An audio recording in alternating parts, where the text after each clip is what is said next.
unless you're indoctrinated at some point early on, it's kind of like smoking. You tend not to pick it up later in life. I mean, there are exceptions to that. As a child, you were an atheist? Well, I just was not. Atheism has no content. I mean, being an atheist is like being a non-astrologer. You know, no one gets taught to be a non-astrologer. You just don't get convinced by astrology. So what were your parents? They were secular. I mean, God was just not talked about in the house. Oh, lucky you. And in your book, End of Faith, which I love, you don't really use that word. Yeah, yeah. So what would you say to people who say, because I hear this all the time, then what do you believe? Well, I mean, as you say, the irony is I never used the word atheist in this book, which actually touched off this movement's so-called new atheism. Your book did? Yeah. I thought it was me. Well, we collaborated, no doubt. Kidding. I'm sure I stole some of your lines. But the point is that atheism is not a belief system. It is the rejection of a certain style of dogma, and it's the dogmas of religion. And so every Christian is an atheist with respect to Islam. They're not convinced by the claim that the Quran is the perfect word of the creator of the universe. They're not losing any sleep over whether or not to convert to Islam. And an atheist is just someone who goes one God further and just does not accept any of these unsupported claims. And what do you say to people who say to people like us, you're just being mean? You know, because I hear this all the time, you know, religion, it gives comfort to people. Why don't you let them have that? What is the answer to that, and to convince people that, you know, that comfort comes at a price? Right, right. Well, there's this idea that religious beliefs can be kept separate, and they don't need to intrude into public policy, into politics, into science. And it's just not true. Insofar as somebody actually believes something, it inevitably shows up in the world. I mean, the beliefs are the means to organize behavior and emotion. And so presidents who really believe that the book of Revelation is a guide to the end times could very well lead us into wars that conform to those bogus blueprints. And we have a Muslim world that is lit up with notions of martyrdom and jihad. And these are beliefs, explicit beliefs about how you get into paradise and what it's worth living for and dying for. But I can almost hear people out there saying, but that's not me. I'm a religious person, but I don't believe like George Bush did. I mean, there's a story in the press, I'm sure you've seen this recently, that George Bush told Jacques Chirac in 2003 that he was asking his help to go into Iraq because he said the biblical demons named Gog and Magog. Yeah, yeah. I don't know about these demons, but well, nobody does, it turns out. Well, they're in the book of Ezekiel and they're in the book of Revelations. But he said they were afoot in the Middle East. You know, what people say, well, that's not me. That's the extremist. Right. Well, it's not extreme. I mean, the issue there is that that should be horrifying to us. The Gog and Magog story, that those thoughts were rattling around Bush's head, but it should be horrifying, but not surprising, because the evangelicals have been telling us for a century what they believe. 70% of evangelicals think that the Bible is a literal word of the creator of the universe, and that all of those prophecies are valid. Yes. And about 40% of Americans generally believe this. So it's not just a few people believing these things. 80% of Americans think that Jesus literally rose from the dead, will be returning to earth to raise the dead. Francis Collins, who's like the poster boy for sophisticated faith now. I mean, he's not a fundamentalist. He's a scientist who's now running the NIH. He believes this is Obama's appointment. Yes. Let's set the table for people who don't know this story. I know who he is. Yeah. Francis Collins. He is a brilliant scientist. You can't deny that. He mapped the human genome. Yeah. Well, he is often credited as a brilliant administrator, and he collaborated with 2,500 scientists who, in part, map the human genome. I mean, the problem is that you can be a working scientist and still believe unsupportable religious bullshit because nobody challenges it. I mean, that's... No, I know.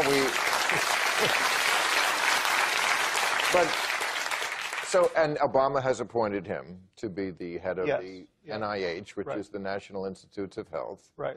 Now, for the person who says, well, so what? He obviously is a scientist who can work in the lab and do scientific work and separate that from his beliefs about the space god Carpenter. Yeah, but you can't actually separate these things, because if you believe that for instance, as he does, that morality could not possibly have emerged out of evolution, that it can't really have its basis in the brain, but rather had to be inserted by the hand of God at some point when we diverged from apes. I mean, he's written this, he believes this. Then, as someone funding neuroscience research, there's no reason to look for morality in biology, and no reason to fund a study that would explain its emergence out of the brain, which most serious scientists studying morality attempt to do. Your beliefs can't be kept. We have one sphere of reality that we try to represent in our thoughts. And this is why we've founded this foundation called the Reason Project, because we think it's a war of ideas that has to be prosecuted from many levels. You know, your level, I mean, you're on the advisory board, so someone like yourself from the entertainment business, but also scientists like Steven Weinberg and Craig Venter, to novelists like Ian McEwan and Salman Rushdie. We have to come to this from many sides all at once, because this is bigger than atheism. And reason is bigger than atheism. We have a problem of good ideas versus bad ideas. And the real double standard that we're suffering from is that religious bad ideas can't be criticized with any energy. So answer me the fundamental question that I posed at the beginning of Religulous, which is, how can people like Francis Collins, but he's certainly not the only one. No. We're taping a show after this with Bill Moyers. I mean, I have unending respect for Bill Moyers as a brilliant man. He's also a Baptist minister. Jimmy Carter, you know, pretty bright. How do we reconcile someone who is so intelligent but who believes things which you and I think are incredibly childish and nonsensical? Right. Do we say that it's a neurological disorder do they have, or do we just say, I'm sorry, however brighter you are in the other field, you're a rube? Yeah. No, it's a social disorder. It's a conversational disorder. It's the fact that we can't apply enough pressure to these ideas, and it's taboo to do so. And there's this fact that there is a core of truth to religion that we should be interested in. There's the fact that people do have transformative experiences. You know, if Jesus really was who they said he was, or Buddha likewise, it's possible, perhaps, to be the Tiger Woods of compassion. You know, it's possible to really to be someone who has transformed himself, and we should be interested in that, and we should want to actualize that and understand it scientifically. But the problem is that it's so mired in religious mumbo-jumbo and superstition and taboo, and religion has seemed to be the only game in town in talking about that possibility, and we have to overcome that. And we will, with your help. Thank you very much, Sam. We'll talk again soon and more. Sam Harris, everybody. Thank you, Sam. Let's meet our panel.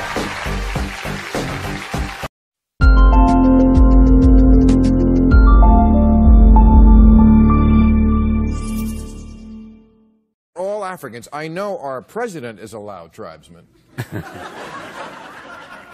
Why are we all African? You don't have to go back very far, only about 100,000 years, and all our ancestors lived in Africa, were African, and walked out of Africa not that long ago. So we are African, actually we're African apes. We're all African apes, and it somehow brings us all together, don't you think? We're apes with a shave. Yeah, exactly right, yes. But Christine O'Donnell, who I showed the clip of last week, said that she does not believe in evolution, believes it's a myth, because she said, how come we don't see apes evolving now? Why don't you go to the zoo and see the monkey evolving, you know, before our eyes? I know this is what they call a softball here in America, but for those who don't... You know. That is spectacularly stupid, and...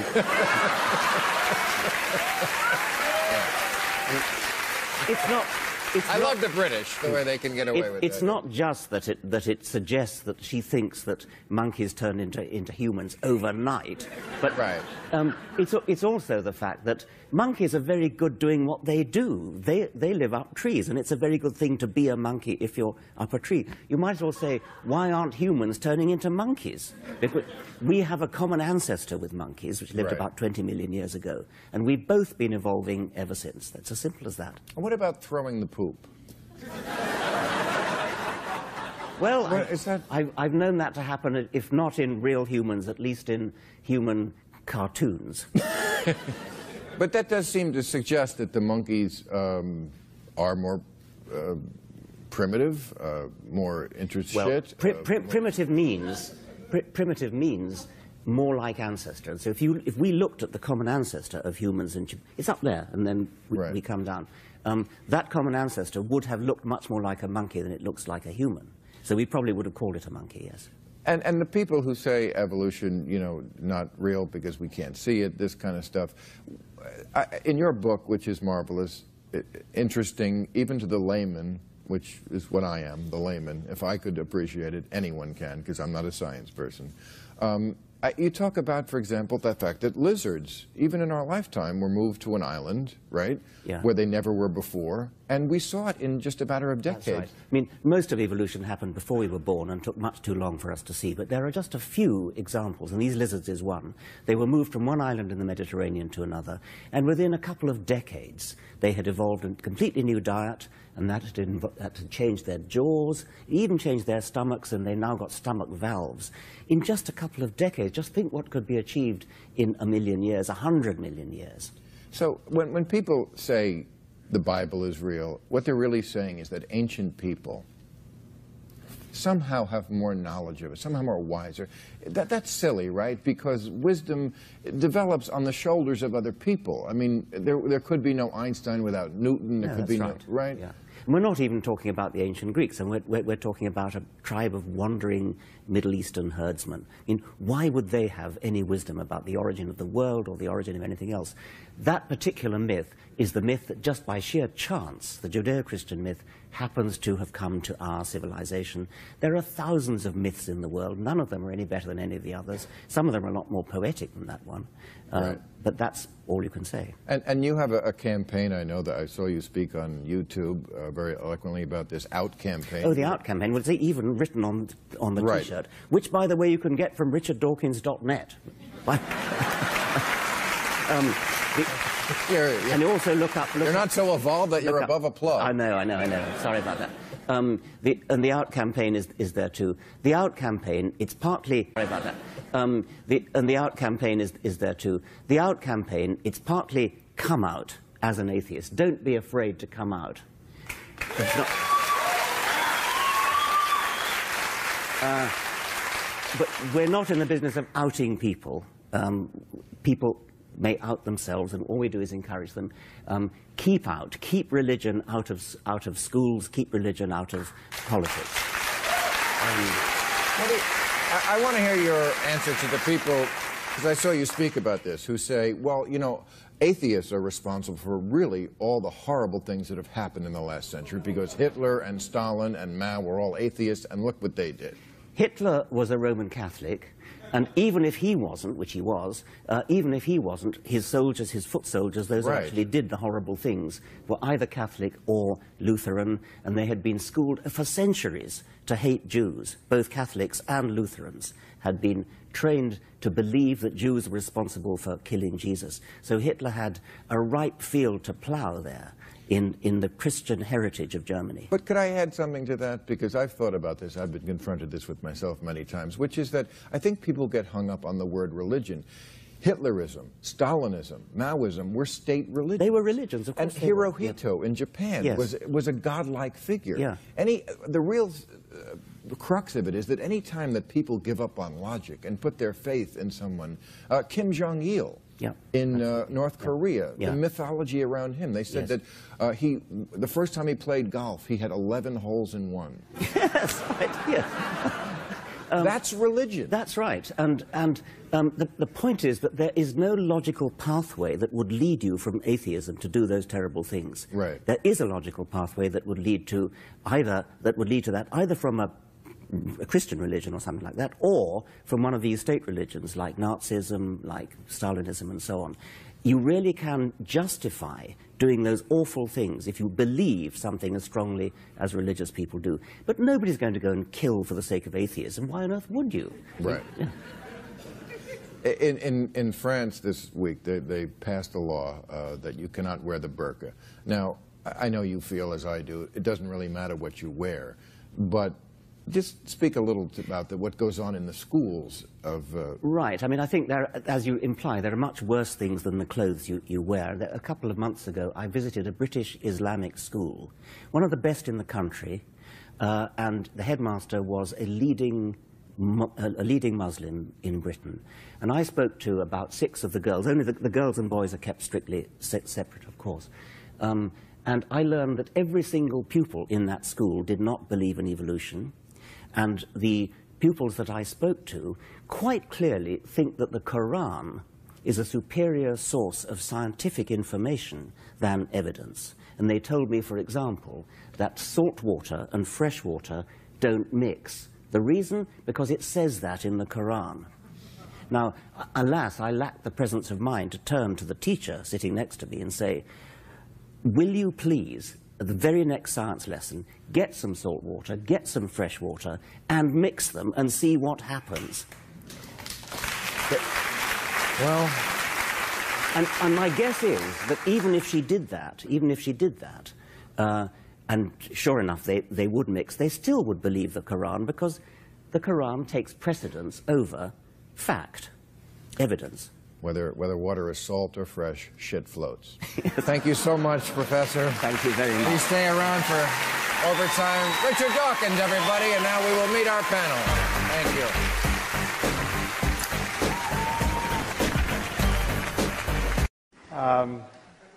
Ask yourselves, what is wrong with spending eternity in hell?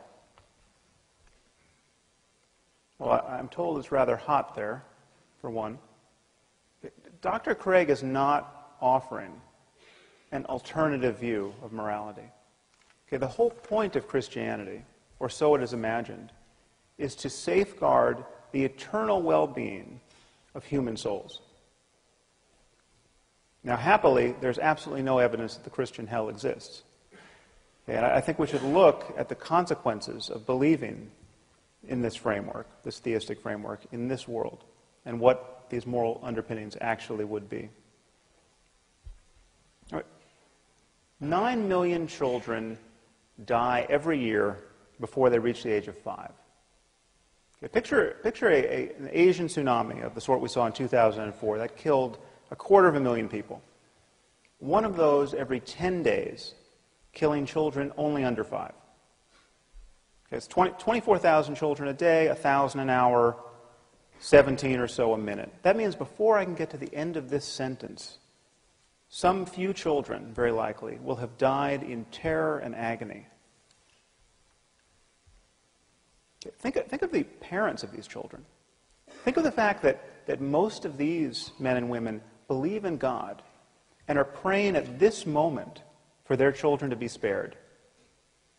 And their prayers will not be answered.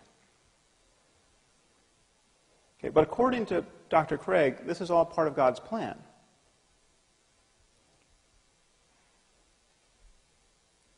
Any God who would allow children by the millions to suffer and die in this way, and their parents to grieve in this way, either can do nothing to help them or doesn't care to. He is therefore either impotent or evil.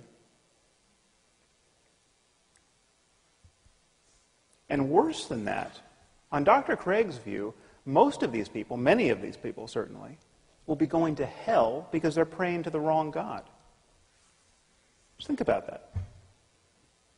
Okay, through no fault of their own, they were born into the wrong culture where they got the wrong theology and they missed the revelation. Okay, there are 1.2 billion people in India at this moment. Most of them are Hindus, most of them therefore polytheists. Okay, in Dr. Craig's universe, no matter how good these people are, they are doomed. If you are praying to the monkey god Hanuman, you are doomed. Okay. You will be tortured in hell for eternity. Now, is there the slightest evidence for this? No. It just says so in Mark 9 and Matthew 13 and Revelation 14. Okay. Perhaps you'll remember from the Lord of the Rings, it says when the elves die, they go to Valinor, but they can be reborn in Middle-earth. I say that just as a point of comparison. Okay. So God created the cultural isolation of the Hindus. Okay. He engineered the circumstance of their deaths in ignorance of revelation. And then he created the penalty for this ignorance, which is an eternity of conscious torment in fire. Okay, on the other hand, on Dr. Craig's account, your run-of-the-mill serial killer in America, okay, who spent his life raping and torturing children, need only come to God, come to Jesus on death row, and after a final meal of fried chicken, he's going to spend an eternity in heaven after death. Okay. One thing should be crystal clear to you. This vision of life has absolutely nothing to do with moral accountability. Okay, and please notice the double standard that people like Dr. Craig use to exonerate God from all this evil. Okay, we're told that God is loving and kind and just and intrinsically good. But when someone like myself points out the rather obvious and compelling evidence that God is cruel and unjust because he visits suffering on innocent people of a scope and scale that would embarrass the most ambitious psychopath, okay, we're told that God is mysterious. Okay, who can understand God's will? Okay, and yet this is precisely, this merely human understanding of God's will is precisely what believers use to establish his goodness in the first place. You know, something good happens to a Christian. He feels some bliss while praying, say, or he sees some positive change in his life, and we're told that God is good. Okay, but when children by the tens of thousands are torn from their parents' arms and drowned, we're told that God is mysterious. Okay, this is how you play tennis without the net. Okay, and I want to suggest to you that it is not only tiresome when otherwise intelligent people speak this way, it is morally reprehensible. Okay, this kind of faith is really the perfection of narcissism. I mean, God loves me, don't you know? He cured me of my eczema. He makes me feel so good while singing in church. And just when we had given up hope, he found a banker who was willing to reduce my mother's mortgage. Okay. Given all that this God of yours does not accomplish in the lives of others, given the misery that's being imposed on some helpless child at this instant, this kind of faith is obscene. Okay. To think in this way is to fail to reason honestly or to care sufficiently about the suffering of other human beings. And if God is good and loving and just and kind, and he wanted to guide us morally with a book, why give us a book that supports slavery? Why give us a book that admonishes us to kill people for imaginary crimes like witchcraft? Now, of course, there's a way of not taking these questions to heart. Okay, according to Dr. Craig's divine command theory, God is not bound by moral duties. God doesn't have to be good. Whatever he commands is good. So when he commands that the Israelites to slaughter the Amalekites, that behavior becomes intrinsically good because he commanded it. Okay, well, here we're being offered, I'm glad he raised the issue of psychopathy, we're being offered a psychopathic and psychotic moral attitude. It's psychotic because this is completely delusional. There's no reason to believe that we live in a universe ruled by an invisible monster, Yahweh.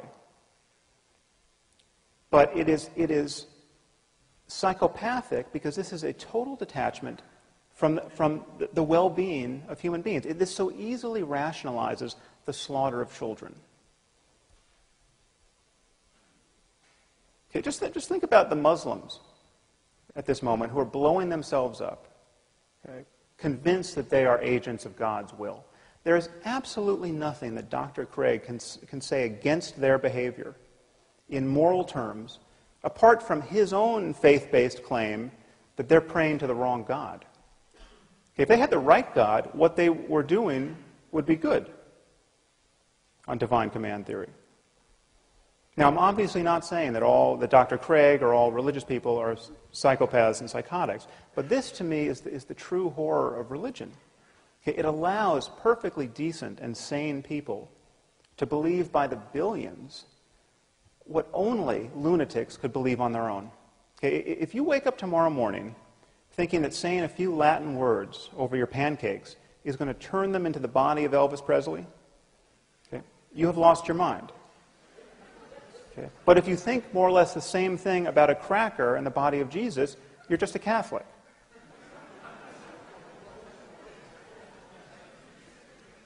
And I'm not the first person to notice that it's a very strange sort of loving God who would make salvation depend on believing in him on bad evidence.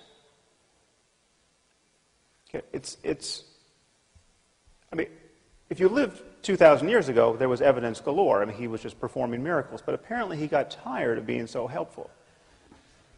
Okay, and so now we all inherit this very heavy burden of the doctrine's implausibility. And the effort to square it with what we now know about the cosmos and what we know about the all-too-human origins of Scripture becomes more and more difficult.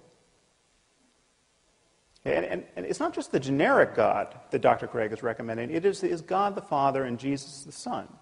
Okay, Christianity, on Dr. Craig's account, is the true moral wealth of the world. Well, I hate to break it to you here at Notre Dame, but Christianity is a cult of human sacrifice. Okay, Christianity is not a religion that repudiates human sacrifice. It is a religion that celebrates a single human sacrifice as though it were effective. God so loved the world that he gave his only Son. John 3:16. Okay, the idea is that Jesus suffered the crucifixion so that none need suffer hell, except those billions in India and billions like them throughout history.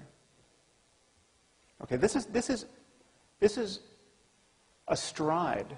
This doctrine is astride a contemptible history of scientific ignorance and religious barbarism. We come from people who used to bury children under the foundations of new buildings as offerings to their imaginary gods. I mean, just think about that. In vast numbers of societies, people would bury children in post holes, people like ourselves thinking that this would prevent an invisible being from knocking down their buildings. Okay. These are the sorts of people who wrote the Bible.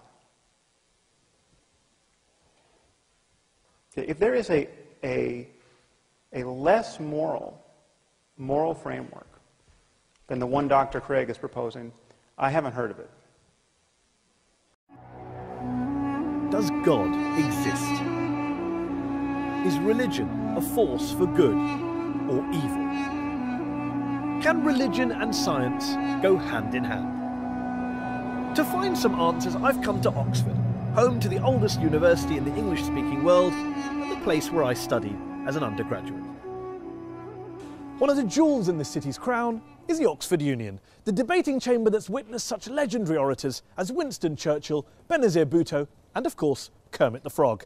I've come back to the Union today to sit down with the world's most famous atheist, Professor Richard Dawkins, to put faith on trial and to ask, is religion evil?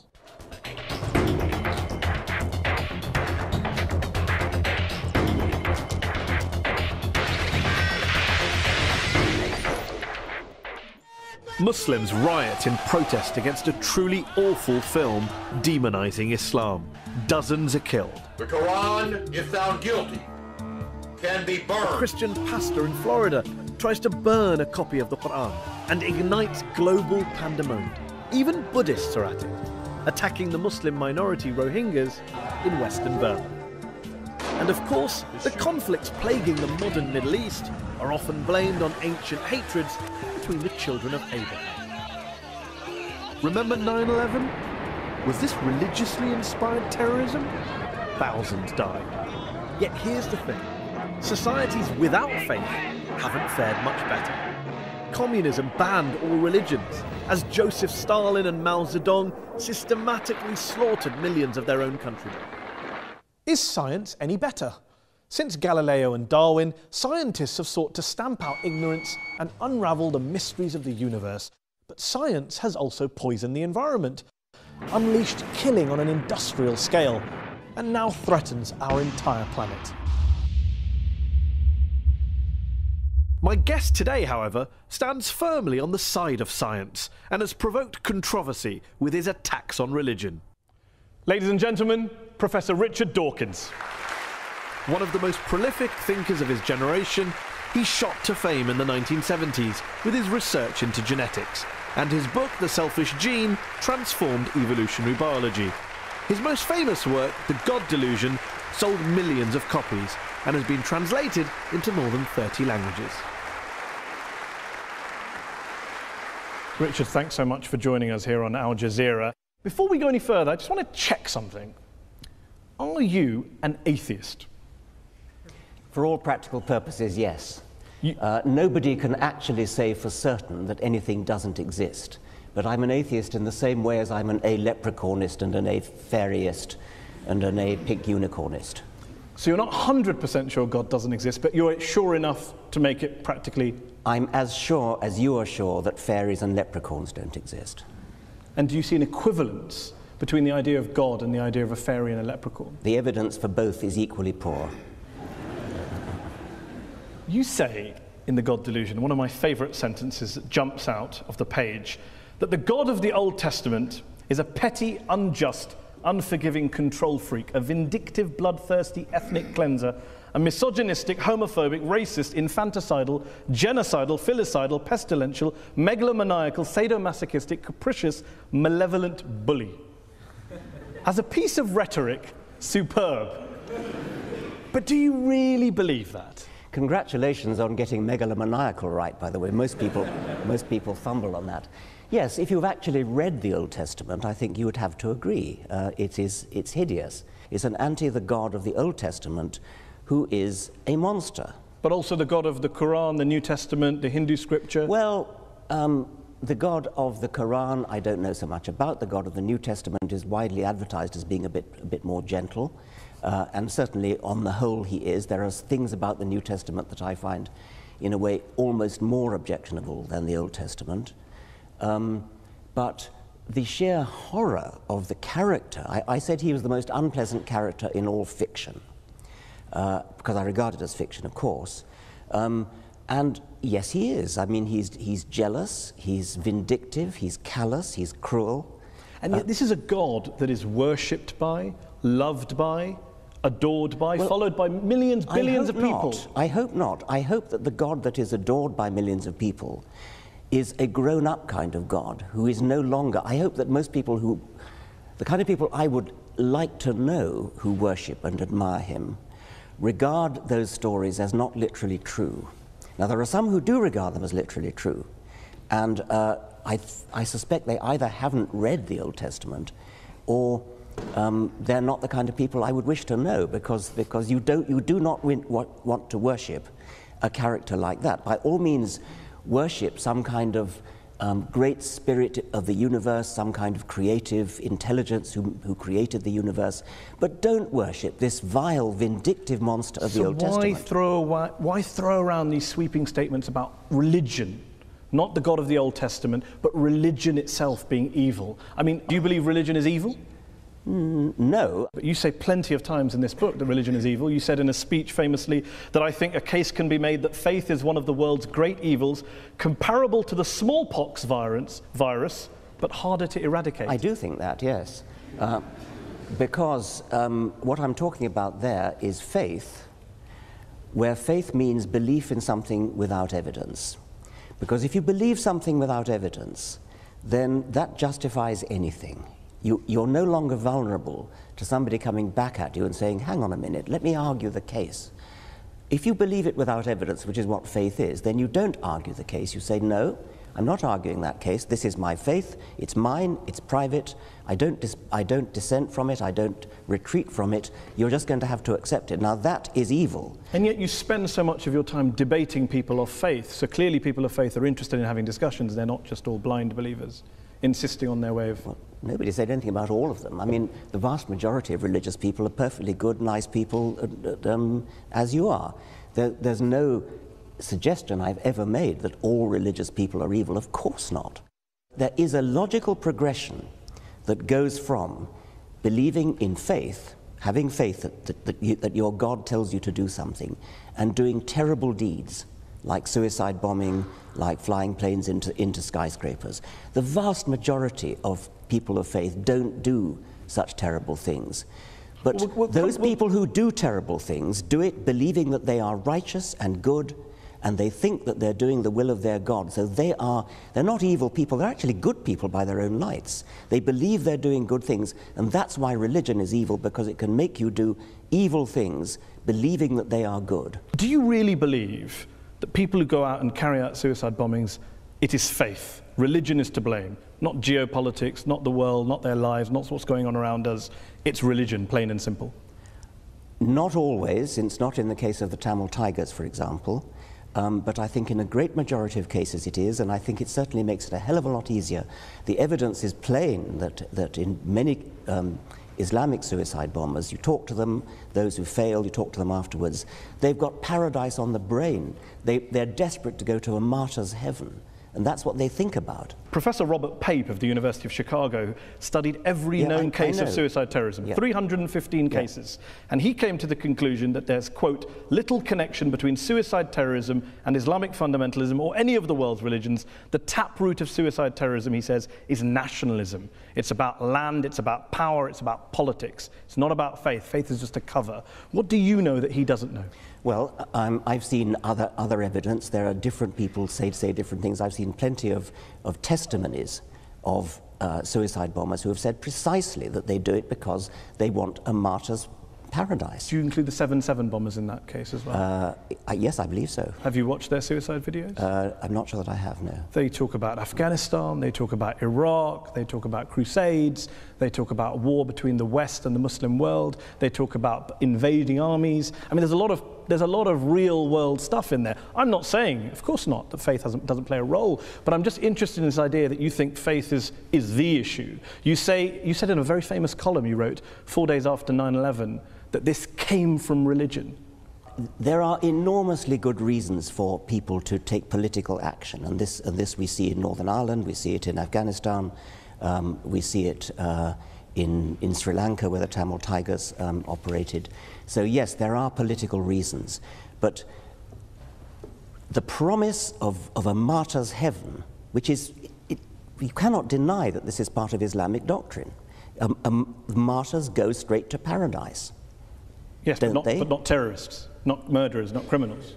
Well, they believe that because they're told it by their imams. But then what about the majority of the world's Muslim clerics and ulama who came out and condemned 9/11 straight afterwards? Well, I'm delighted they did, but they were pretty quiet about it. What about the argument that says human beings are prone to violence, they're prone to carrying out crimes against their fellow man? You can blame religion, you can blame politics, you can blame economics, lots of factors, lots of excuses. What I don't get is, why do you only focus on religion? For fairness, why don't you also isolate the other factors? There are lots of other factors, and I'm quite happy to say that, yes. There are lots of, I mean, if you look at the wars of history, some of them have been about religion, plenty of them have not been about religion. I never said religion is the sole cause of wars and violence. You may not have said that, but you would accept that the new atheists, people like Sam Harris, the late Christopher Hitchens, have blamed a lot of history's wars on God and religion, and you make a similar suggestion in The God Delusion. Yeah, I would blame a lot of history's wars, but the most terrible wars in history, the two major wars of the 20th century, are nothing to do with religion. You accept that point? Yeah, of course. And the Cold War and Vietnam? Yes, I would, of course, yes. So when you have a situation where some of the world's worst crimes were carried out not by believers, how then does that square with your idea that it's religion that causes good people to do bad things, it's religion that's driving violence, your original statement against religion at the start of this? Dogmatic belief in something like religion or something like Marxism or something like Nazism, these are all, or indeed patriotism, I mean, my country right or wrong, these are all pernicious beliefs which can drive people to do terrible things. And in the Second World War, Hitlerism was driven by racism, by a sort of sub-Wagnerian pagan religion which Hitler revived. Stalin's atrocities were motivated by a dogmatic belief in Marxism. And atheism. Stalin happened to be an atheist, but he was never motivated specifically. The Soviet Union was not based on scientific rationalism, on the elimination of religion and God? Stalin persecuted the church. Stalin persecuted just about everybody. Are you saying that the Soviet Union, the leaders of the Soviet Union, were not driven by a hatred of religion? and a belief that science and human progress and materialism was the way forward? They believed that materialism, science, human progress, those are kind of there was a Marxist slant on those words, and they were hideously misused. Mao Zedong, when he invaded Tibet, told the Dalai Lama that religion is poison. The subtext to the late Christopher Hitchens' book was religion poisons everything. Can you blame people of religion for saying, hold on, we've heard these ideas before, that religion poisons everything and it leads in one direction? It's an incidental fact that Mao Zedong and Stalin happened to be atheists. They incidental, were not. It wasn't core to communism. I think it was not core to communism, no. So when Karl Marx was talking about religion being the opiate of the masses, that was just a throwaway line? Yeah, I mean, that was an out of context statement. I mean, what on earth do you think that's got to do with atheism? I don't know. Let me put a statement in context to you. Albania, one of the world's worst dictatorships, tyrannies that we've seen in the last 100 years. Article 37 of Albania's communist constitution declared, quote, "The state recognizes no religion and supports atheistic propaganda in order to implant a scientific, materialistic world outlook in people." What do you think you're saying? I mean, that's an appalling thing to say. Of course it is. Why is that an appalling thing to say? What do you disagree with in that statement? Why would I want to support atheistic propaganda? I support science and truth. But you don't support spreading atheism. I support spreading science and truth. If that happens to be atheism, I support it. I'm not going to start bullying people into being atheist. I'm not going to start trying to compel people to be atheists. That was what the Albanians were doing. It's nothing to do with what I want to do. Of course, but you'd like to persuade them not to be believers and become atheists. I'd like to raise consciousness in a gentle, civilized way, using argument, rational argument, from evidence. In your book, you cite lots of evidence for the bad things religion's done. What I wonder is, if you were being fair, wouldn't you have also included some of the good things that religion's done? My passion is for scientific truth. I don't much care about what's good and evil, actually. I care about what's true. Education gives you a different way of looking at the world. That's not the way that God works. The whole point of science is that it doesn't require faith, that it has evidence that backs up your beliefs. How does science help those people in Kabira? How does science help? Hang on. Wait a minute, over here. Carry on. Laurie's over here. Science doesn't need faith. The whole... How? In what way does science need faith? No, but I don't have faith. It needs a leap of faith. What happened 1 second before the Big Bang? I don't know, but that Absolutely, so you're exercising faith. Be honest. Can I finish? Right. Absolutely. The fact that I don't know is what happened a second before the Big Bang doesn't, assuming you can even consider a second before the Big Bang, assuming time existed, doesn't mean that science never will know that. Didn't say that. So that means that you are exercising faith. No, it means that I'm working on the basis of the best available evidence. You are exercising faith. Be honest. Well, science... You know, Christians used to teach... Can I just make this point? Wait. This is very difficult to follow, but the fact is that religion used to claim to explain everything, but it explains... The Big Bang is a good one, though. It is, because in the 50s, Christians used to say that the universe had a beginning. Science used to say the universe didn't have a beginning, it always existed. Some scientists. Absolutely. Yeah. Scientists is not Some one. science has moved. So you need to, as scientists, you need to exercise faith. No. If science was still peddling that principle, that the universe had always existed, because that's what we believe, then absolutely we would be no better than religion. But science has looked at the evidence and moved on. Yeah. Faith doesn't do that. Religion doesn't do that. So what happened? I go back to my question. You are still exercising, but you are still exercising faith. Wait, thank you. Religion. Why is it that in the countries of the world which have most educated people, is there most atheism?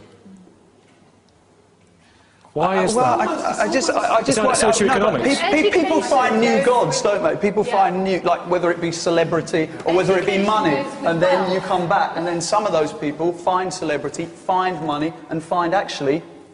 If you taught in science that there are one group of people who believe the Earth is round and there is another group of people who believe the Earth is flat, you automatically bring in this assumption that the two propositions are a 50-50 proposition. And by teaching all these different ideas of the world, that evolution might be true, that religion might be true, that isn't the case. And it frustrates me that it's being taught as different kinds of truth. Sorry? What is the point of religion? What is the point of religion? If you can take these these great parts of the Bible which say, love your neighbour, do good to those who persecute you, etc. That's brilliant. What you don't need is the things that say, burn witches, stone adulterers. And if you can cherry pick that... It's very easy for people outside faith to look in and accuse people and say, you know, you're cherry-picking this, that and the other. Laurie, what do you think about giving a child that you have the religion that you want to give that child? I think it's quite naive to say that that there aren't people with very, very strong faith who do horrible, horrible things and believe horrible things because of their religion. Now, it doesn't mean that it actually says that in their texts, or that's what the texts mean, or what the correct interpretation is, or whatever. But there are people who, you know, bomb abortion clinics because they feel so strongly based on their faith that that's the right thing to do. I think that's highly polluting to many people's minds, and certainly can be extremely damaging in children. I think parents have an absolute right to bring their children up in the manner they see fit. But, you know, it becomes danger when, say, Jehovah's Witnesses restricting their children from having, you know, blood transplants because because they think that it's against God. I mean, that people die as a result of that. But that's more, but for them, that is more important. That for them, I guess, the idea that they could die isn't the worst thing that could happen, because within that religious understanding, there are things that they find more important than you who don't have a particular... Right, and that's great for them. That's great for them. And as an individual, they have every right to die as a result of lack of medical treatment because of what they believe. But when their kids with you know, developing leukemia aren't getting the treatment they need because their parents believe things which are frankly insane, I think there should be protection. Faith schools are a good idea, then. They give you that moral code. No. But why would you need faith to give you a moral code? There's so much... Where do you think most of the moral code comes from? Human beings. From people. Just human beings, we just kind of made up. If you take... A lot of this country that you're living in was built on a very Christian foundation. A lot of it. But the ancient Greeks had a moral code. Yeah, they had a moral code, but it's all built on that was long before Jesus. But it's all built on faith, isn't it? It was all built on their faith and their gods. So it's all built on a higher ground, on a higher purpose. That's where it's all... Any of the human rights legislations that have come in the last 50, 100 years, the legislation against homophobia, against sexism, you take any of those things, against slavery, how many of them came from the Bible? Religion is consistently opposed over the years. A lot of those.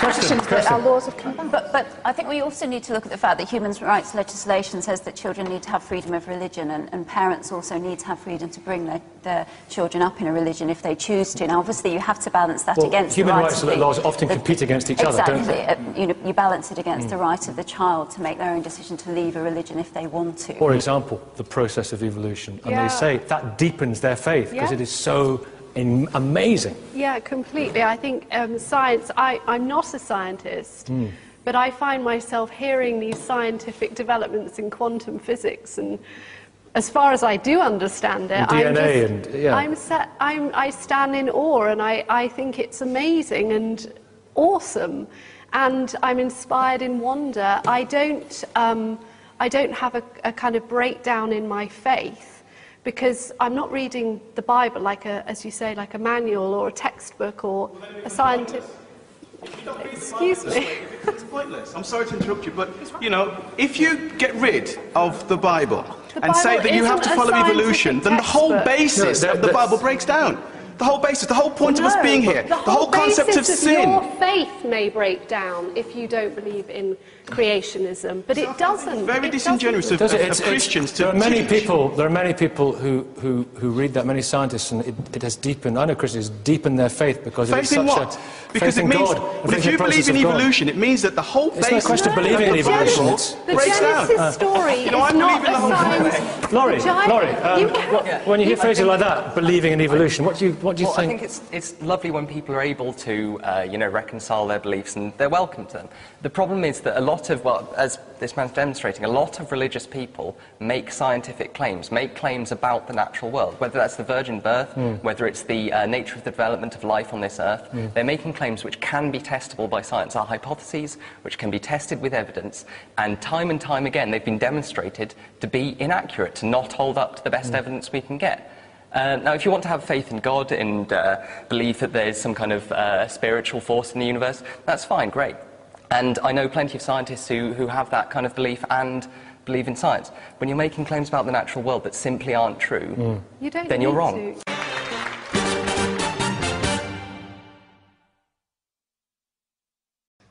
Consider Christianity. The entire doctrine is predicated on the idea that the gospel account of the miracles of Jesus is true. This is why people believe Jesus was the Son of God, divine, etc. This textual claim is problematic because everyone acknowledges that the Gospels followed Jesus' ministry by decades, and there's no extra biblical account of his miracles. But the truth is quite a bit worse than that. The truth is, even if we had multiple contemporaneous eyewitness accounts of the miracles of Jesus, this still would not provide sufficient basis to believe that these events actually occurred. Well, why not? Well, the problem is that first-hand reports of miracles are quite common, even in the 21st century. I have met literally hundreds at this point of Western-educated men and women who think that their favorite Hindu or Buddhist guru has magic powers. The powers ascribed to these gurus are every bit as outlandish as those ascribed to Jesus. I actually remain open to evidence of such powers, but the fact is that people who tell these stories desperately want to believe them. All, to my knowledge, lack the kind of corroborating evidence we should require before believing that nature's laws have been abrogated in this way. And people who believe these stories show an uncanny reluctance to look for non-miraculous causes. But it remains a fact that yogis and mystics are said to be walking on water and raising the dead and flying without the aid of technology, materializing objects, reading minds, foretelling the future, right now. In fact, all of these powers have been ascribed to Satya Sai Baba, the South Indian guru, by an uncountable number of eyewitnesses. He even claims to have been born of a virgin, which is not all that uncommon a claim in the history of religion. Or in history generally. Genghis Khan supposedly was born of a virgin, as was Alexander. Apparently, parthenogenesis doesn't guarantee that you're going to turn the other cheek. But Satya Sai Baba is not a fringe figure. He's not the David Koresh of Hinduism. His followers threw a birthday party for him recently, and 1 million people showed up. So there are vast numbers of people who believe he is a living God. You can even watch his miracles on YouTube. Prepare to be underwhelmed. It's true that he has an afro of sufficient diameter as to suggest a total detachment from the opinions of his fellow human beings, but I'm not sure this is reason enough to worship him. In any case, so consider, as though for the first time, the foundational claim of Christianity. The claim is this, that miracle stories of a sort that today surround a person like Satya Sai Baba become especially compelling when you set them in the pre-scientific religious context of the first century Roman Empire, decades after their supposed occurrence. We have Satya Sai Baba's miracle stories attested to by thousands upon thousands of living eyewitnesses, and they don't even merit an hour on the Discovery Channel. But you place a few miracle stories in some ancient books, and half the people on this earth think it a legitimate project to organize their lives around them. Does anyone else see a problem with that? I just want to thank for all she's done. Will be the first person who speaks, and that's the president of the Secular Humanists of the Low Country, Amy Monsky.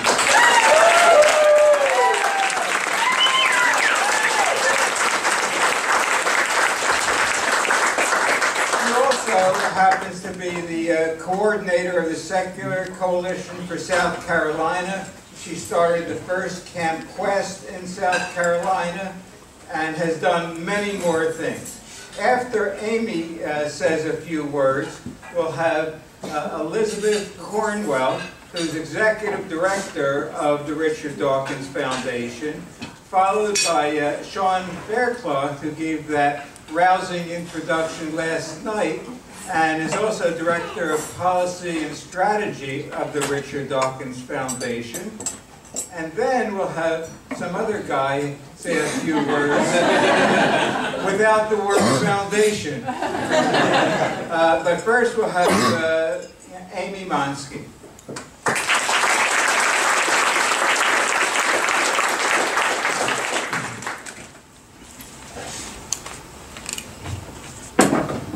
Good morning. Good morning. Thank you, Amy. All right, I'm going to have to hold this. So, welcome to the brunch with Richard Dawkins. It's great to see so many people here.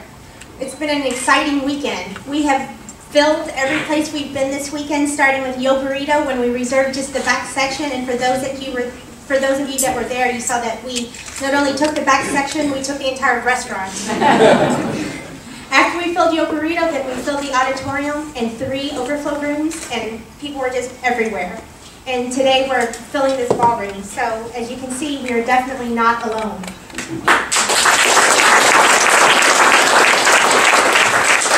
So as Herb said, I'm the president of the Secular Humanists of the Low Country. We are the local community. We're no longer just a group, we're a community of atheists, humanists, free thinkers, agnostics, you name it. We've been around for almost 20 years now. So this is definitely not a new thing. This is not just a trend. This is the way it is.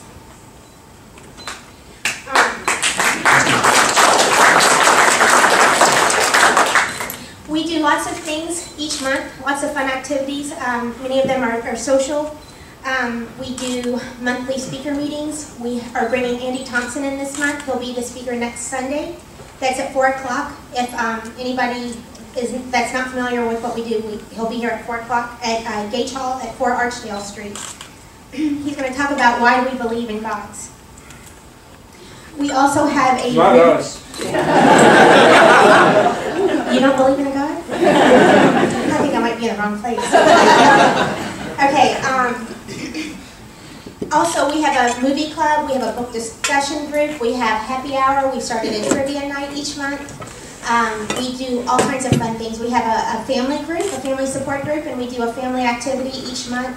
And we have stuff for parents throughout the month. In addition to the fun stuff we do, we definitely have a community service element to our group. Each month we have a volunteer activity where we go out into the community and show people that we are good without God, that we are good people, we live good lives, we are part of the community, and we give back. We have a charity of the quarter that we choose every 2 months. The one for this month is the Palmetto House, which is a homeless shelter for women and children in Somerville.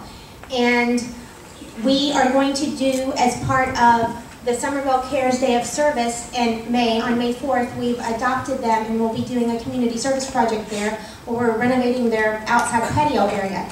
And this is important because not only are we helping them, we're participating in this day, the Somerville Cares Day of Service, where 20-some other organizations throughout the community are coming together as a community effort. So not only are we helping somebody, we're participating as part of the community. We are not just a group, we are part of the community, and we are showing people out in the community that we will no longer be marginalized, that we are part, and we are taking our seat with everybody else.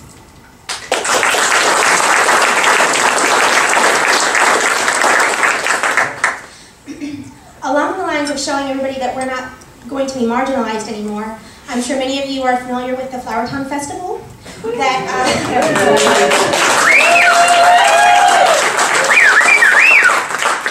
those that don't, the Flowertown Festival is a community event that is sponsored by the Somerville YMCA.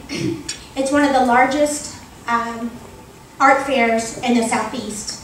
It's in the top 20 events. There are 200 to 250,000 people that come. And most of the booths that are set up are artist booths. But they also have booths available for nonprofit organizations to come and share information about their organization. And SHL, because we are part of the community, wanted to be a part of this as well. To let people know that we're here and to reach out to those of us who would like to know that they're not alone. They thought that they were, but we want to let them know that we're here. And our application was rejected. Without giving us a reason for that rejection at that point, we had only to rely on what I was told over the phone. Back in December when I had called to ask if it would be okay for us to participate, and I was told no, that they're a Christian organization. So fortunately, the American Humanist Association's Humanist Legal Center, the Appiani Humanist Legal Center, took our case, and they contacted the Flowertown Festival and told them that what they were doing was not okay. And they didn't want to listen at first, but after we filed and said, filed a complaint with the state and said that we intended to file court, I believe what it said was after deliberation and prayer, and oh yeah, talking to their legal team, they decided to let us in. So we are now going to be a part of that. And I'm very excited. So that's April 5th through 7th. And we are going to need help staffing the tables, so please let us know after that. Not only do we need help staffing the tables for that, we need help from you to let us know what would you like to see. What would you like to see us do? What would you like to see us offer? So please, make a point to not just to be a part of the group and to take ownership. Because this group is what we make it. And this group, it can't be a group of just one. It's got to be a group of all of us, and we all have to participate. So let us know what you think. Let us know what you like. The final thing that I'd like to tell you about SHL is that the last thing that we've got planned for this year that I'm very excited about is we're going to do something for the National Day of Reason this year. That's on May 2nd, the first Thursday in May. And perhaps you recognize the first Thursday as May is also the National Day of Prayer. So what we're going to do to celebrate, we sat around and we thought about it, and we thought something really fun to do. We're going to have a free thought slam, kind of like a poetry slam where we're going to go into a coffee house and have an open mic night, and everybody can come up and read their favorite free thought quote. So look for details on that, but that's in the works. So I guess I'd like to close by saying this group, for me personally, has been an amazing experience. And I love the entire free thought movement. And over the last 4 years, to see us grow, not just in this local community, but as a larger community has been amazing. And looking at the future of the group, or the future of the movement, it's definitely with our youth. And I want to end by just telling you about Camp Quest, if you don't know about it already, that it's a summer camp for kids from humanist, atheist, etc. families. And because our movement is growing so much, I think that the Camp Quest is such a vital part of that for our youth, to give them the community that we here as adults, I know there are a few children in the room, but mostly this is a community of adults, that we need to provide this for our children so that we can pass it on and continue to grow. So Camp Quest is a traditional summer camp with a focus on humanist values and critical thinking, and where we teach kids not what to think, but how to think. And that is for Camp Quest, South Carolina. We have one in South Carolina. Our last summer was our first session, and this year will be July 21st through the 27th. So with that, I just want to thank you again for being here and being a part of this and letting me be a part of this as well. And I'd like to turn it over to the Executive Director of the Richard Dawkins Foundation, Elizabeth Cornwell.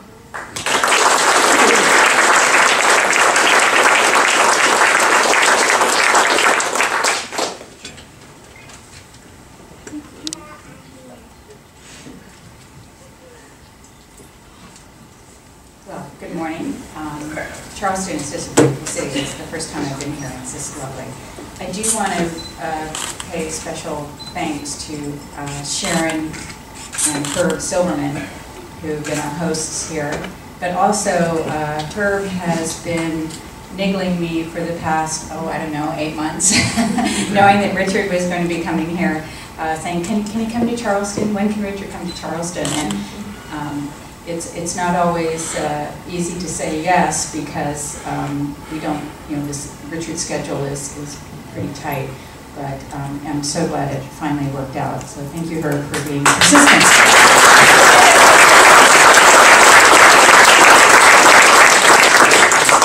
And I do want to acknowledge Richard Dawkins because his generosity with his time is tremendous, and he doesn't have to be here. He doesn't have to come to the U.S. as many times as I asked him to come to the U.S. And so I think we should all just be really grateful that Richard is as generous as he is, and it's always a pleasure working with him and looking for him. So thank you, Richard.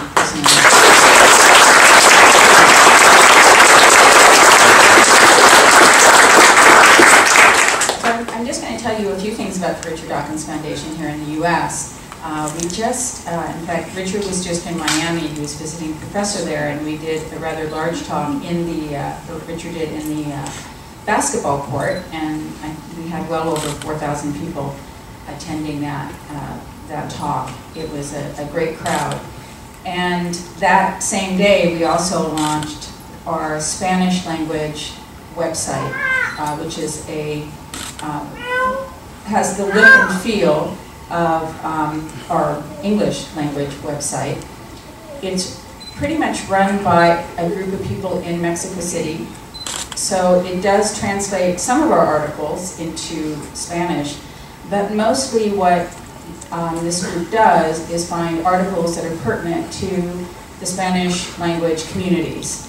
Spain, South America, Central America, Mexico, as well as the United States and the Philippines. So it's a tremendous, it's been a tremendous effort by our web team in Colorado, and we do have some tremendous people working for the Richard Dawkins Foundation. We dedicate so much of our time and effort and funds to our website, and I hope all of you have visited that website. And it's just a pleasure working with these people, and the reach that we're getting already is pretty tremendous with over 1 million hits a month. But with the Spanish language website, we hope to extend our reach to areas that really, really do need to know that there's community out there. There's a very, very strong undercurrent of secularism in the Spanish-speaking communities. So please, if you get a chance, let people know. If you could tweet or put it on your Facebook or on your blog, we'd appreciate letting us know. We will be doing this type of thing with some other groups as well. We want to do one in Arabic. We're going to be doing one in French, and I think our next one that's going to roll out is in German. Not that there's like a huge problem in Germany, but they are interested. There is a lot of science and things, and there is a creeping religion throughout Europe.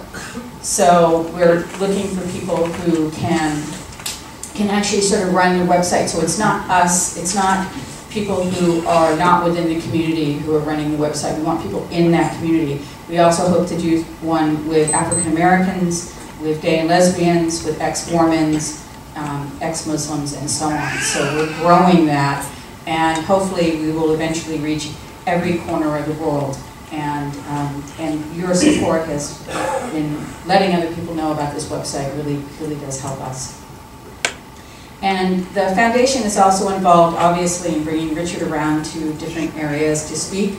There will be a tour coming up in September and October for his new book, which is his autobiography. And that's a big part of what we do and we get Sean Faircloth out speaking, and I know that Andy Thompson, who is also one of our trustees, is going to be here next week, and I do encourage you to go see his talk. It's an excellent talk. His book is excellent, and Andy is a terrific person, and again, great to work with. And I'm sorry, he wanted to be here this weekend, but was unable because of work constraints. But the other things that the Richard Dawkins Foundation has been doing, things like providing childcare at conferences so that people could bring their families. One of the things that has been a concern is how do we bring more women into the movement.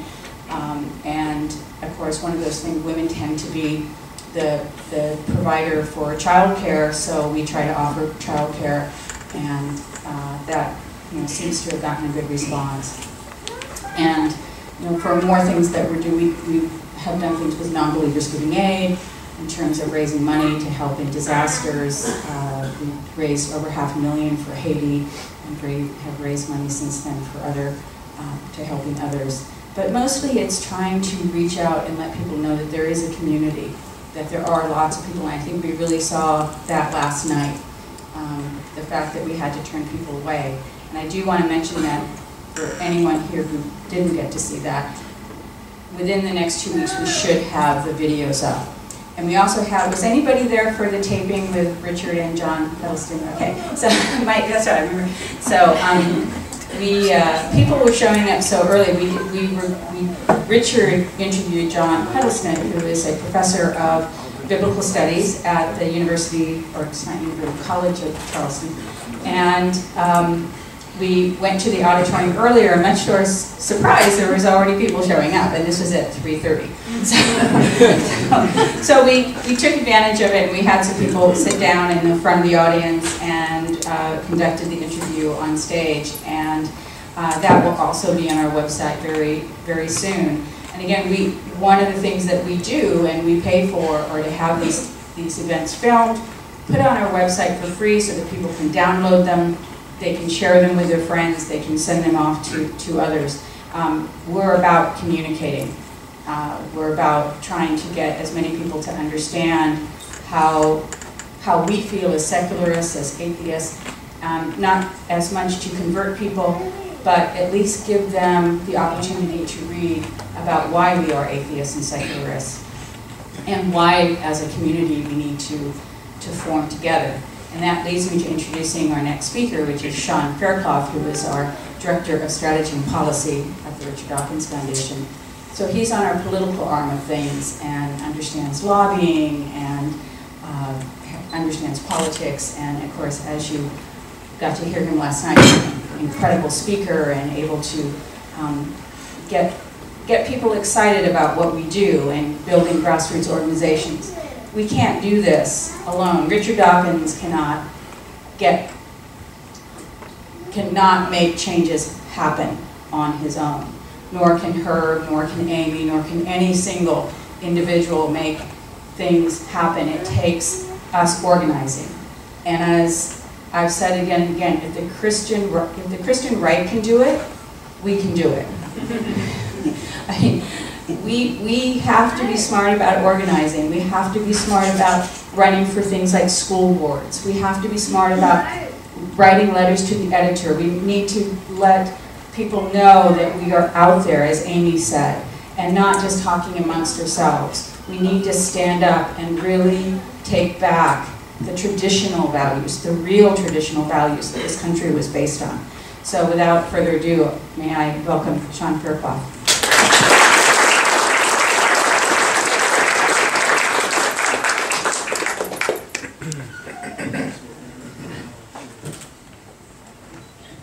Thank you. You know you've got a good sized room when you can't get to the podium. And as usual, Dr. Cornwell, our executive director, was modest. You folks can hear me in the back okay? Okay. That she is really her brainchild. I mentioned last night about the A campaign.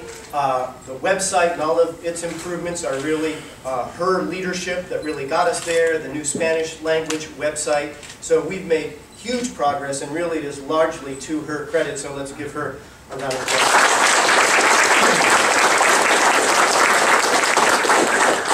I'm also very upset because Elizabeth and I were in the DC area and we've gone to trivia games together, but I'm upset that Amy actually has an organized trivia group. I'm deeply jealous of this area. I was speaking to a group in back and a woman back who was talking about morality and atheism and humanism, and the first thing that popped up in that discussion of morality was sex. And then I was talking to a group at the front. I was talking to a woman, Vera, who's African American, and she was talking about how there was a lot of good reasons why folks remain in African American churches that are very logical and reasonable. And I want to kind of connect those two things, if I can. First, with the the thought from the back of the room, isn't it interesting that a lot of times when we hear morality these days, the first thing it translates to is sex? Well, I just want to make a little suggestion, a little old-fashioned morality. Consenting adults. How about that? Here's another one. Number 2, I was a politician in Maine for 10 years. Here's a little bit of old-fashioned small-town morality. Mind your own business. How about that for some morality about sex?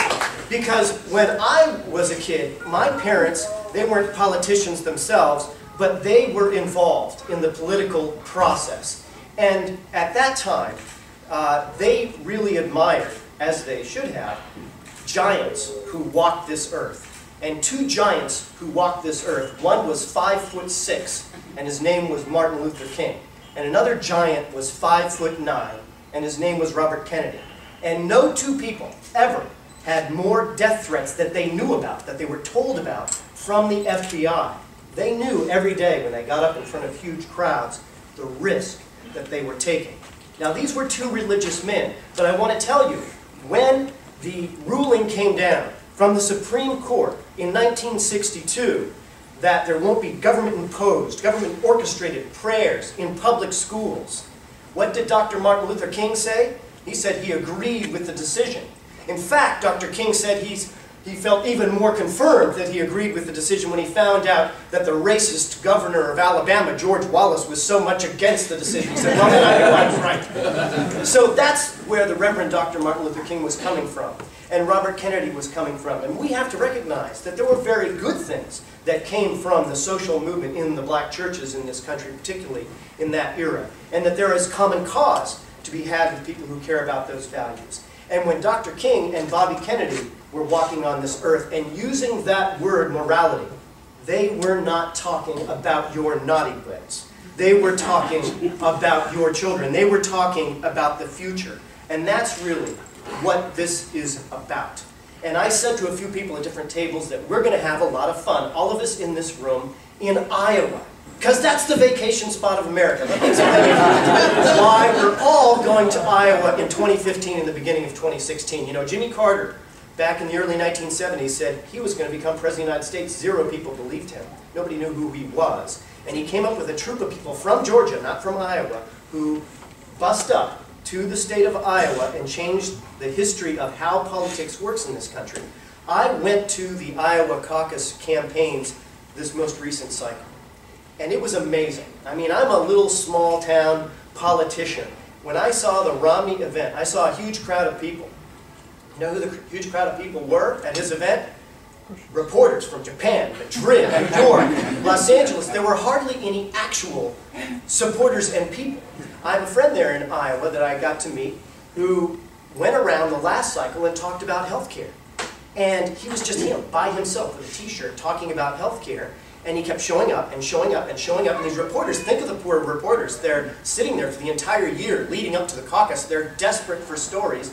And they wrote a story about one guy with a t-shirt talking about health care. How many here saw video of or went to the Reason Rally? Okay, that was a huge event.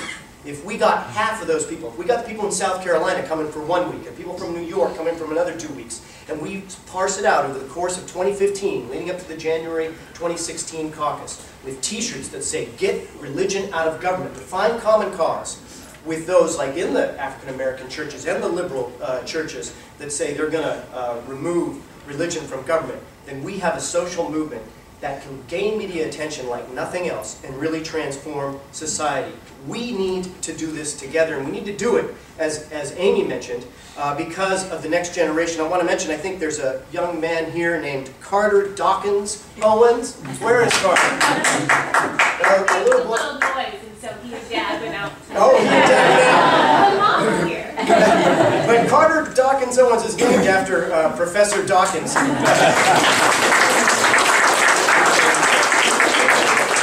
And I am convinced, based on evidence, what is happening for us is historically transformational. When Dr. Cornwell mentioned about this crowd in the University of Miami, you have to see it to believe it. You have to see the people coming up and saying, you changed my life. But now we need to take that, because Richard Dawkins has been generous with his time. He could command huge speaking fees. Most people at his level do that. Oftentimes he doesn't. He shows up because he cares about this. We owe it to him. We owe it to this cause to make it count. And by making it count, I mean to say, yeah, it's 2013 now. I will show up and volunteer in Iowa in 2015, as will people from Washington State, Maine, Arizona, every single state of the union, to change this country, and we can do something transformational. Directly connected with that is leaders like Amy and others, like Herb Silverman, who have worked so long in this effort. Let's have regular, statewide, free thought conventions in every single state of the union by the year 2020. This is really important because we need to build that farm team. We should not just rely upon a Richard Dawkins showing up to spark a big crowd. I mean, yesterday is an example. I believe that, you know, Richard just got to know John Huddleston at this walk we were doing yesterday. We set up, and Elizabeth set up this interview with him. And that will go on YouTube.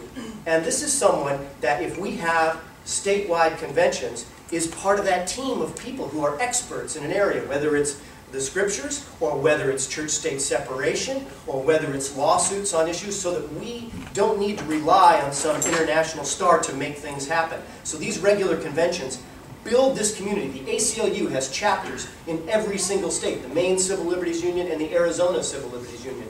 We're going to have that, free thought conventions in every single state of the union. And we are going to expose the injustices that have spread throughout this country because of religious bias. I think sometimes secular people shy away from that word morality. I think it's a really important word, and that word has been stolen from us. It has been stolen. Real morality is about justice, and it's about civil rights. And in my book, I write about 10 areas of law. The two you know about, discrimination against gay people and removing women's reproductive rights, are 2 of the 10. But I also write about terrible oppression of children that many people are not even aware of. And I'm not talking about social oppression, which is awful enough. I'm talking about laws with religious bias that hurt children in the United States of America, plus 7 more areas of law. We are going to expose that. Thanks to Dr. Cornwell and Richard Dawkins, we had a meeting with a young lawyer in Portland, Oregon, and she is creating sort of a crowdsourced database where we're going to expose the ministers for a documentary who live off something called the parsonage exemption, which many of you may never have heard of in the IRS code, but they live high on the hog on your dime, and whether you use Google Maps or whatever, I want you to email me at organize@richarddawkins.net, because I tell you, that's going to look really good on YouTube when we see the houses of these rich ministers contrasted with the children who are harmed by religious bias in American law. And that kind of effort, that exposure in popular culture through a documentary, our organizing to go to Iowa, our organizing free thought conventions, we can be the ones who become the next great cause of social change in this country. I admired my parents because they got to be there and help with Bobby Kennedy's campaign and support the values of Dr. King. That's what we need to do. We need to be the grassroots leaders for this next generation. You have the leaders here with Herb and Amy, but most importantly, you. You are the leaders. So let's take advantage. Let's take advantage and make it count that we are lucky to have the incredible catalyst and the incredible voice and leader that is our next speaker, Professor Richard Dawkins.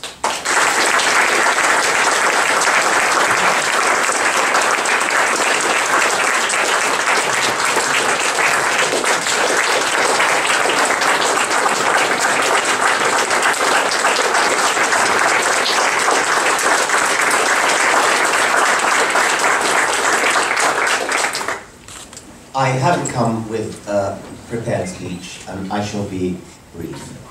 I was, of course, immensely encouraged by the huge crowd that turned out last night. I was immensely encouraged by the more than 4,000 crowd that turned out in Miami a couple of nights ago.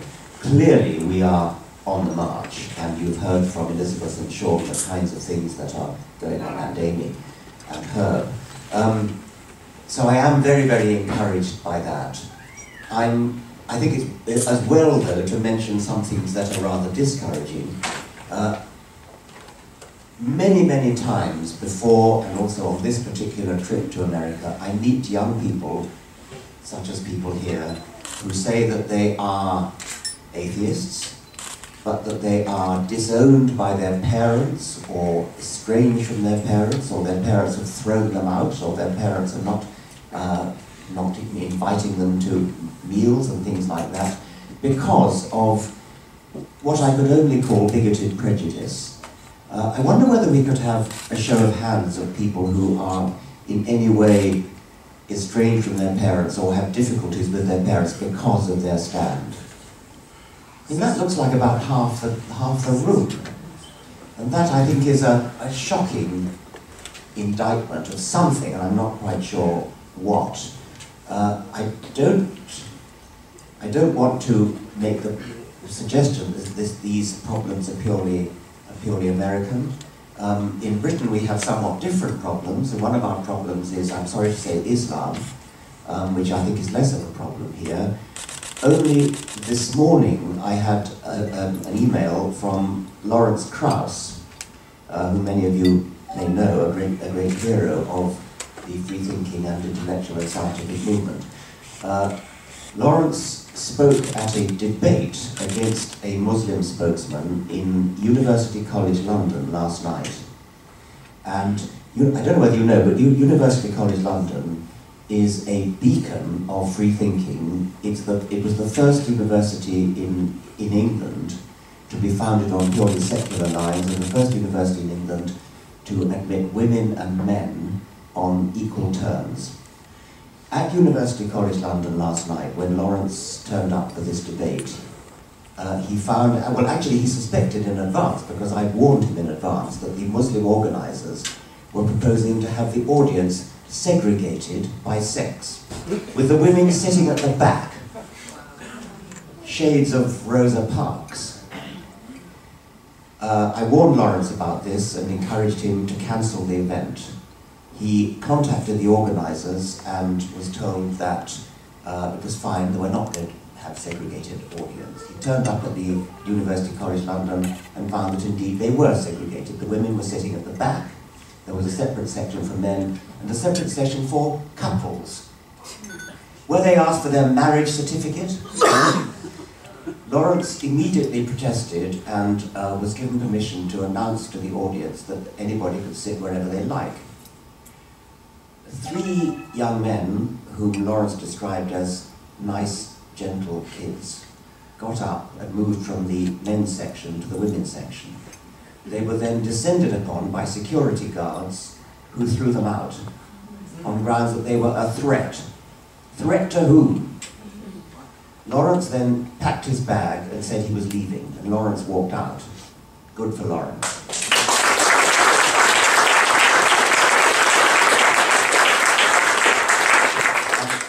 Unfortunately, the organisers chased after him and persuaded him to come back, and said that they would allow the 3 young men to go back to their seats in the women's section.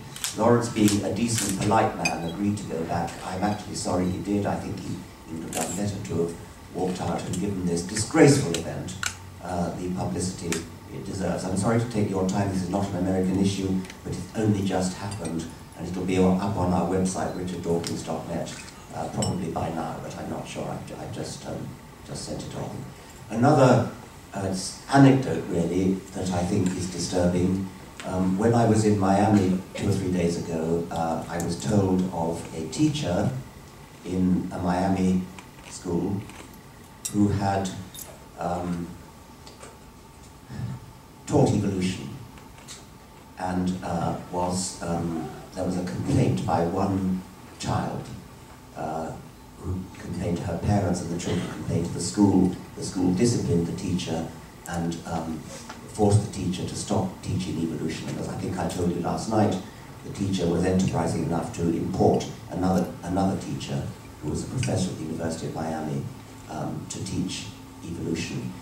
This was a flagrant example of capitulating, caving in to religious interests, because we have all, and it's the same was the case at University College London, we've all been brainwashed however, whatever our own opinions, we've been brainwashed into treating religion with kid gloves, as though somehow it deserves special consideration. If you think about that incident in London last night, and imagine that instead of being segregated by sex, there had been a section for white people, a section for black people, and as in apartheid South Africa, a section for coloured people, as they called them. It would have been, London would have been on fire with indignation. But all we nice, decent, liberal people are so terrified of being thought anti-Islamic, Islamophobic, anti-religious, that we cave in, we capitulate. School head teachers capitulate to parents who complain about the religious interests of their little darlings being trampled on. To hell with religious interests. We have to... we have to stand up for much more fundamental interests of decency and enlightenment. And that's what the people in this room are about.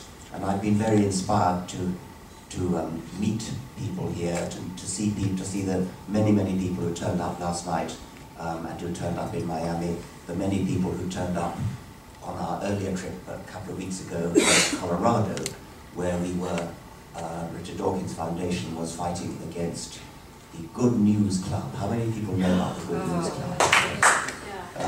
The Good News Club, it seems, is running a special drive in Colorado at the moment. You know, their aim is to subvert children's education by going in immediately after the school bell has sounded, not into private premises where they could do so, but into school premises where they are able to dupe the children into thinking that these are legitimate teachers, and so the children go home puzzled and confused because a teacher has told them that they're going to hell if they don't accept Jesus as their Lord and Saviour. Something like that. Of course, it's not a teacher. It's a member of the Good News Club, and owing to some kind of remarkable decision by the Supreme Court, they're able to do this. So we were in there trying to alert the parents and the citizens of Colorado to this menace, and we brought in Catherine Stewart, whose book, The Good News Club, I strongly recommend to you, and she made speeches in both Colorado Springs and Denver. Well, as I said, I think we're on the march, and I think we shouldn't underestimate the difficulties that lie before us, and the show of hands that we had of people here who've been estranged from their parents as a result of their simply thinking for themselves is an indication of the problems that we have. So we are moving, we're going in the right direction, but we have problems, and don't let's underestimate them. So thank you all for your staunchness in this fight, and of course I'd like to add my thanks to Herb and Sharon and all the others who've shown us such wonderful hospitality here. Thank you very much indeed.